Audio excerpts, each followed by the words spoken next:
um, what you call it is that there was the faces of the different animals were super emotive. I feel like the characters were super memorable, and the songs were just killer. Like everybody knows the first song, "The Circle of Life." You have "Be Prepared" with Scar, which I'll admit I'll get to it in a second. But the live action, I don't think it compares in terms of "Be Prepared" with the original. And I'll speak about it. But first, I'll talk about Aladdin because I love the Aladdin movie, the original movie. I think it's one of the best Disney movies out there. Of course, Robin Williams makes that film. It makes it very difficult for you to speak otherwise about Aladdin without mentioning Le Genie. He's an amazing character, and for Will Smith to come in and do that character, a lot of people were skeptical because they thought, how is he going to reprise the role that's been beloved by people for so very long? And he did it. He managed to do it really well. I'll say that I think he stood out as Genie in this movie. Different to Robin Williams. He did they reuse lines as they do because it's the same movie, but Will Smith managed to put his own spin on it. And when they did "Never Had a Friend Like Me," the way Will Smith does it is completely different from how Robin Williams does it, and it's wonderful because he brings a lot of character to the genie, just like Robin Williams did. That emotive, super amazing character that can make things appear and disappear in a second. So he has to be emotive and high energy and things like that. And Will Smith is able to do that with that character, and I think he did really well. So I'll admit that with certain sections of the movie, I thought they were pretty slow. There's some subplots added, like the genie has a love interest, which is fine. I don't mind that. Um, they go through the basic run of the mill stuff. Aladdin himself, the actor who plays him, which I believe, give me a second because everybody knows the name from the original, which is Will Smith. That's the one they know the most. But the cast himself includes Mena Massoud as Aladdin, and Naomi Scott as Princess Jasmine. Will Smith as the genie, and what you call it, Marwan Kenzari as Jafar.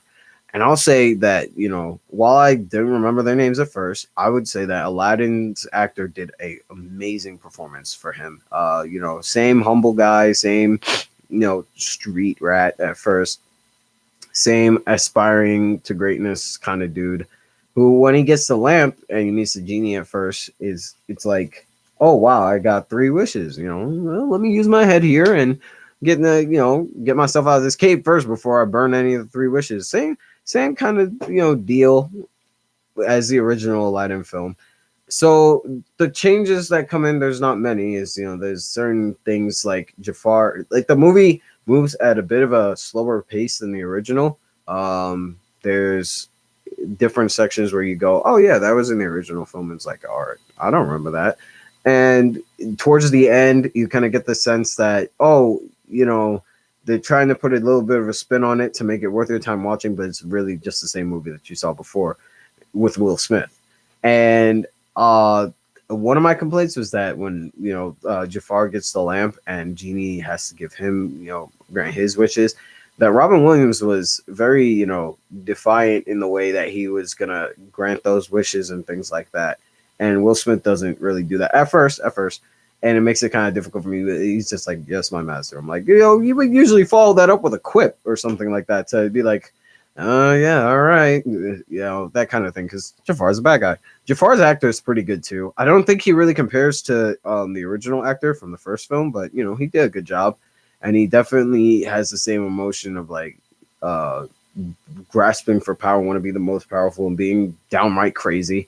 So, and also they actually show off his sorcerer power, like when he wishes, "I wish if I was the most powerful sorcerer in Agrabah in the world," and they really do show he has an immense amount of power. But it turns against him in the end. He gets turned into a genie and sucked into the lamp, and he drags Iago with him, the bird, classic parrot, who isn't terribly emotive in this movie. That's the thing that most of the Disney movies, the live action remakes, miss.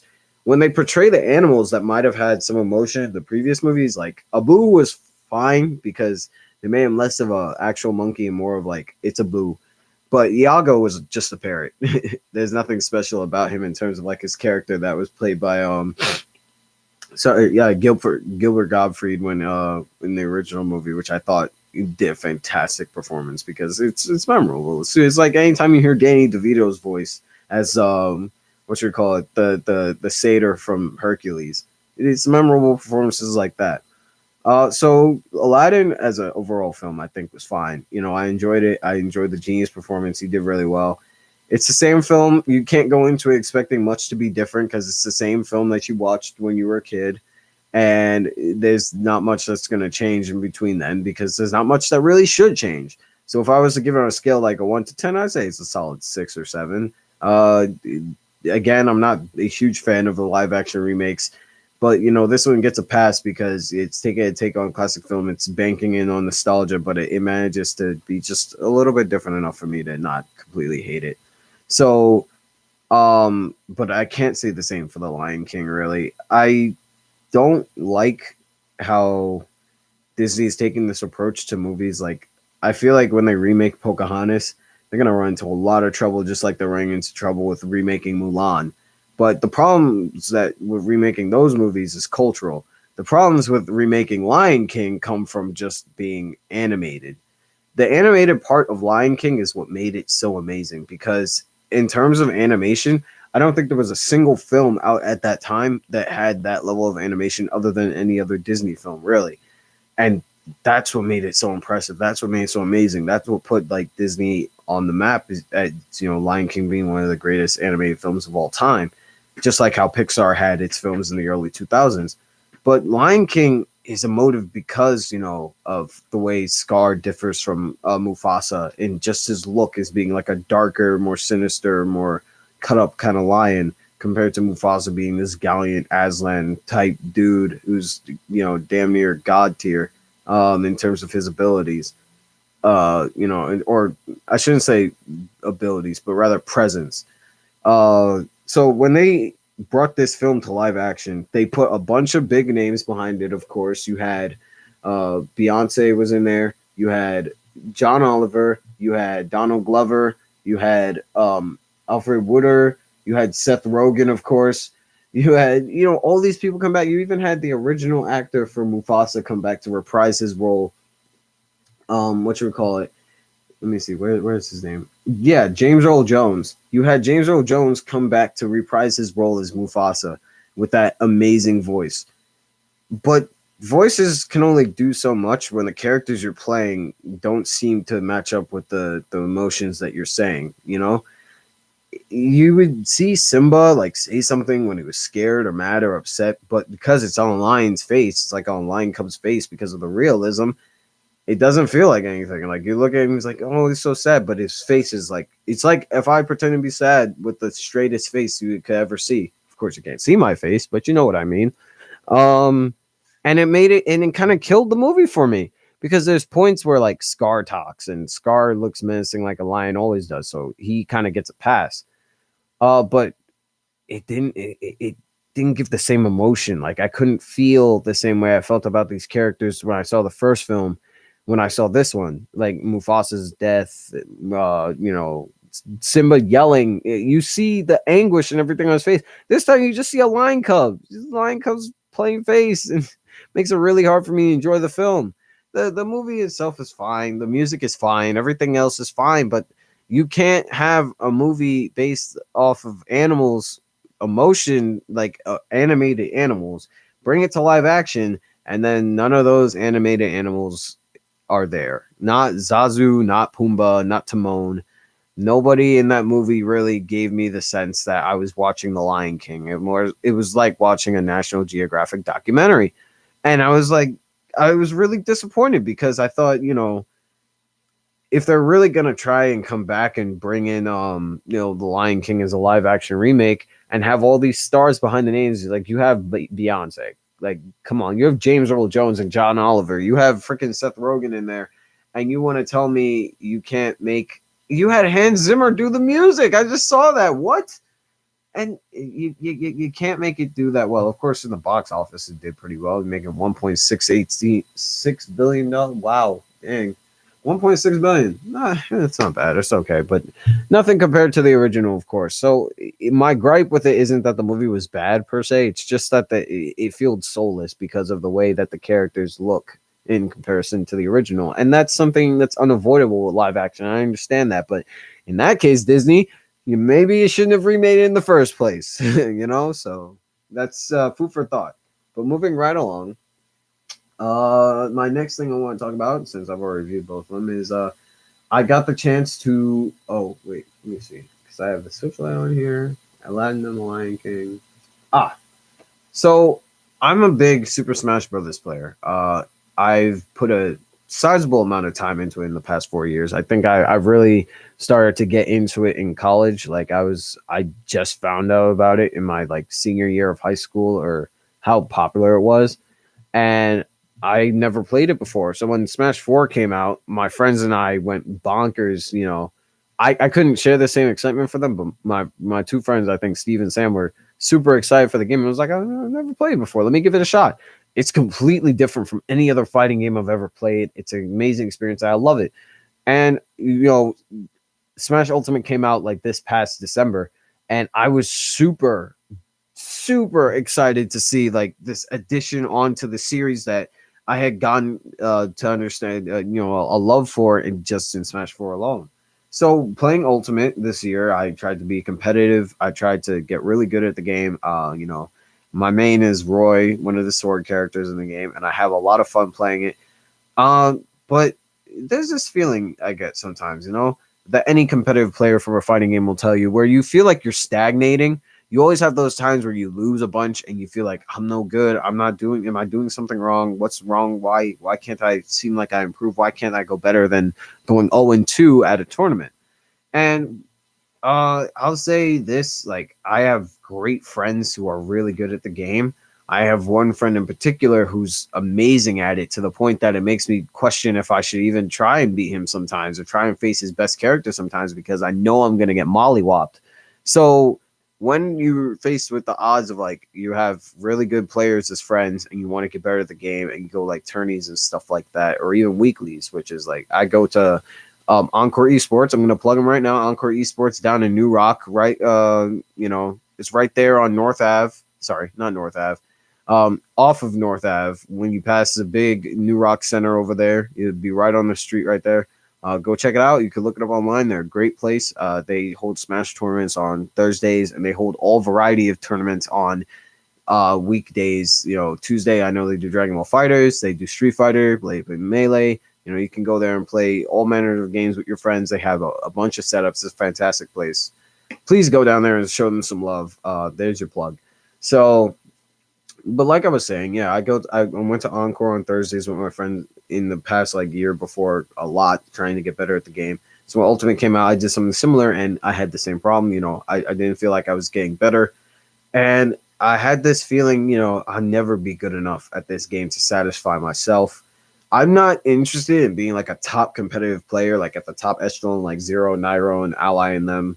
Sorry, I shouldn't say Ally's name right now. But the top players, Tweak, MKLeo, those people.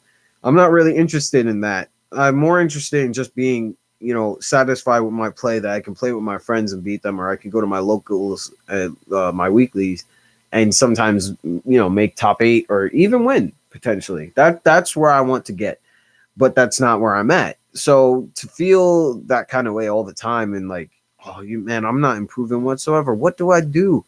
I'm a mid-level player, so I give my perspective of everything from a mid-level level of play. That sounded weird, but even so, I think that I have an understanding of what it might feel like to be a good player, and I'll explain that in a second, because I've played, like, ever since I started playing Smash, I've played a myriad of different fighting games in the past year. It's become one of my favorite genres, if not my favorite genre. So for me to say, oh yeah, but a second ago I was just saying how I suck at the game, but I don't suck. I'm decent, but my friends are just a lot better. I'll explain. I played this fan game similar to Super Smash Brothers, called Super Smash Flash 2. It's a Flash version, Adobe Flash style version of Super Smash Brothers, made by people who really love the game. And oh boy, I played that game since I was a kid. I was in grade school in the library, and I would use my library card just to get a little bit of time on the computer for I think like an hour and 30 minutes, and I would do nothing but play that game or play like 2D play 2dgames.com, cool math games, all that stuff. And I played the heck out of that game, and I loved it.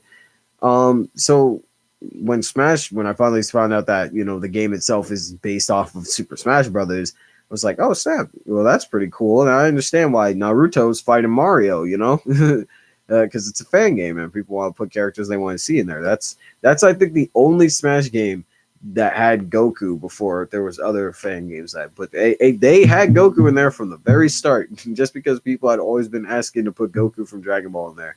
But one of my favorite things was sorry, I shouldn't say one of my favorite things. One of the things was I kept playing that game even after I'd gotten to Smash Brothers, the main series. Seriously, I kept playing Super Smash Flash a lot. And of course, each game, Smash 4, Smash Ultimate, Melee, 64, and I Brawl, they're all different from each other in the way they're played, in the mechanics, in the way they feel. And the thing that you have to remember with fighting games is the best way to get good at them is to keep playing them all the time. But the best, the people are the best of the best are the people who played them for like one specific game or a series of games for a long span of time. People who played Tekken for a long time are really good at Tekken 7. People played Street Fighter 2 since like what? Since it came out to now to playing Street Fighter 5, they're going to be, generally have an idea of how to play the game. The same thing goes for Super Smash Brothers. So me playing Super Smash Flash for like how many ever years, I've gotten really good at the game. Like I think I'm it's funny, but I think I'm way better at Super Smash Flash than I am at Super Smash Brothers, which is funny because it's a fan game. It's never going to see competitive play, and I'm super good at it for no particular reason.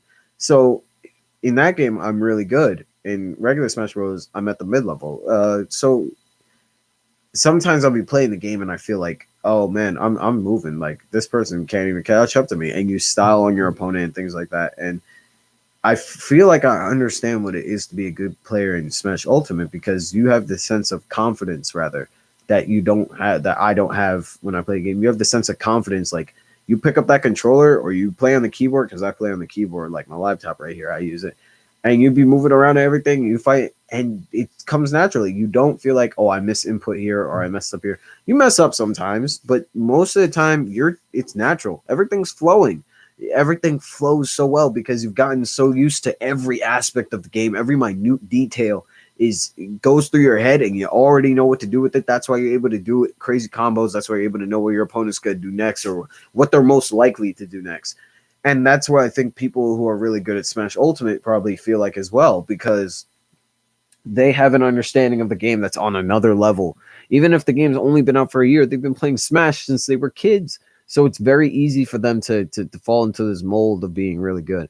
And I will say that being talented at the game is a huge part of being good at, anything. Talent is a deciding factor. Hard work is, great. Working hard to be the best at something because you want to be the best at something, and then becoming the best at something is fantastic. But raw talent at something and then working on that talent, that person becomes near unbeatable sometimes. And that's how I feel with my friends when I play the game. My friend Mario, funny enough, he's named Mario, but he plays Mega Man in Smash Ultimate. And I don't think I've beaten his Mega Man once since Smash Ultimate came out. And that's demoralizing because I want to get better, and I put myself at the standard of getting as good as him. He's told me time and time again, don't worry about being as good as me, focus on being as good as you can be, because then you'll be able to really improve, because you'll see it. But of course, I'm stubborn.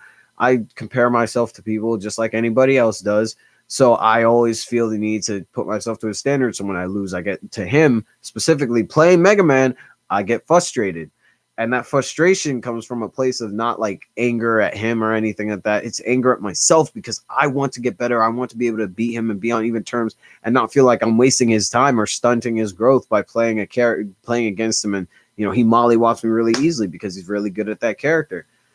He's really good at the game in general. Like he plays a myriad of characters in the game and he's good at all of them. So I think that in terms of what he must feel like in being a good player, he must feel confidence whenever he picks a Mega Man, flowing, knowing exactly what to do, how to fight it, how to do certain things. And I am impressed by that. The reason I bring it up, though, is because I feel like the best way to get better is to, or not to get better, but rather to make these things known, is just to vent it. And for other people out there who worry about, how do I know when I'm getting good at the game, and how do I know when I'm doing well? You'll know. You'll know when you start doing better at your locals. You'll know when you can fight your friends and the games are closer. You'll know when you think like you think you're doing badly, but everybody around you are saying, "Yo, man, stop it. All right, you're doing fine. You're doing great. Like, you beat me every day, okay?" And then you still think you're doing bad. But it depends on where you want to see yourself. I want to see myself getting better at the game. But that brings me into the next thing, and probably the last thing I'm going to talk about, because I don't have time to get to everything else. But the last thing I want to talk about is, what is the viability of playing Super Smash Brothers, making a life and a living out of it, and how often, or how good would that be for the future? And honestly, I have to say that I think Super Smash Bros. Ultimate, and just FGC, and like video games in general, as a medium, has blown up in the past 10 or 20 years, because it's gone from this thing that kids did when they got home, or kids bugged their parents to get them, or something you play on the side with a niche community of people, to a sport, to a actual sport that people play and win millions of dollars in tournaments because of that. And it makes people have these aspirations and dreams of becoming so good that they can say, I play video games for a living, and the person that they're talking to doesn't immediately burst out in laughter. So for me, I think in the future, a lot of people are going to go for that goal, and some people aren't going to make it. That's understandable. Not everybody who wants to get into the NBA, not every dude, gets in. It's circle life. It just happens. But I think that, if you want to make a living out of playing video games at the competitive level, go for it. Don't sell yourself short because you think, oh, it's not plausible, it's new, I shouldn't put all my time into it because it might not be financially sound. Being financially sound is important. Being able to, you should have something on the side. I'm not saying devote all your time to just playing video games and don't try and get a job or finish college or anything like that. I personally, I think that getting a college degree and all those things is super important. The video game thing is if you have a genuine passion for it and you want to make it your own, right? But the reason I say that is because I myself want to become a entertainer of sorts. I want to be a streamer. I want to be able to stream, make content, and also get better at fighting games and that kind of thing. So for me, I think in terms of like, how plausible is this in the future, that I could say, I also have, I got my journalism degree because that's what I study. And I also managed to be able to play video games on the side and become a big content creator and streamer on the platforms that the internet provides, like Twitch, YouTube, and so on. So, that's where I think it comes in, that when you feel down and you don't think you're getting better at the game that you're playing, and you feel like you're not, going anywhere, and that you should give up on this because it's a waste of time, don't do it, because you'll regret it in the future when you look back and you see how much fun you had. Don't worry about getting better like all the time. You will improve. I'm telling you, like, compared to when I first started playing the game, you'll improve. When I first started playing Super Smash Bros., I was terrible at it, and now I feel like I'm somewhat decent, that I can sometimes go toe to toe with my best friends, and hopefully one day I'll be Mario.